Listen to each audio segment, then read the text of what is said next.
Hey, I'm Noel. On January 15, 2009, U.S. Airways Flight 1549 departed from LaGuardia International Airport at about 3:25 Eastern Standard Time. Shortly after takeoff, the flight encountered a flock of large Canadian geese. Captain Sullenberger and First Officer Jeffrey Skiles were forced to make a split-second decision between landing in the Hudson River or turning back and flying over a heavily populated area. Captain Sullenberger chose to land in the Hudson River because he knew he wouldn't be able to make it safely back to the airport. He made the correct decision and didn't lose any lives. My name is Julio. So this event happened in a time span of about 5 minutes. And at 3:24 p.m., U.S. Eastern Standard Time flight U.S. Airways 1549 was cleared for takeoff by air traffic control with no reports of bird activity in the area. And then at 3:27 p.m., radar data showed primary targets possibly a flock of birds. 30 seconds later, a large flock of Canadian geese crossed paths with flight 1549, causing both engines to fail. So at this time, Officer Skiles began performing emergency procedures, and also air traffic control contacted Captain Sullenberger to turn around and land back at LaGuardia Airport. Captain Sullenberger, however, he knew that he was not going to be able to make it back safely and had no intention of putting even more people in danger.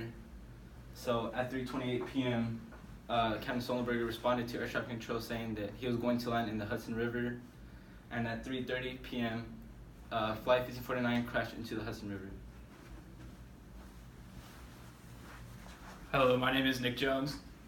Even though at first Captain Sullenberger wasn't really sure what was going on, after analysis from the NTSB, the National Transportation Safety Board, it was figured out that not only a flock of birds, but a flock of geese weighing just around 8 pounds were ingested into the engine of the aircraft, being an Airbus A320, when the aircraft has engines that are rated by the manufacturer to only take birds up to 4 pounds, which are considered large birds for an aircraft to take in.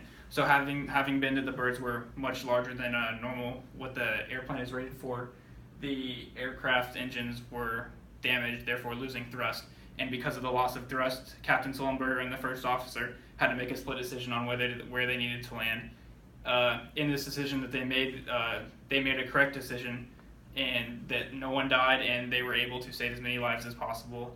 And had they made the other decision, who knows what may have happened. They may have not saved many lives, crashed into buildings, or done something like that. But it is found in simulation that people are in the simulators with using the Airbus A320 simulators that they could have made it back to LaGuardia International Airport, but that is knowing the information that knowing all the information that we know after the accident had happened. So if you didn't know what was happening, then you made the correct decision because you wouldn't have known any of the factors that you had known with the incident having happened. So. Hi, my name is Matthew Buck, and some recommendations people came up with for emergencies such as this are emergency landing automation aid, which is basically a computer that takes over in emergency situations, that flies the plane for you, and the pilot steps back and doesn't have to make rash decisions. So this takes into account the computer doing everything for you and flying the plane, but it doesn't account man versus machine, what makes the better decision.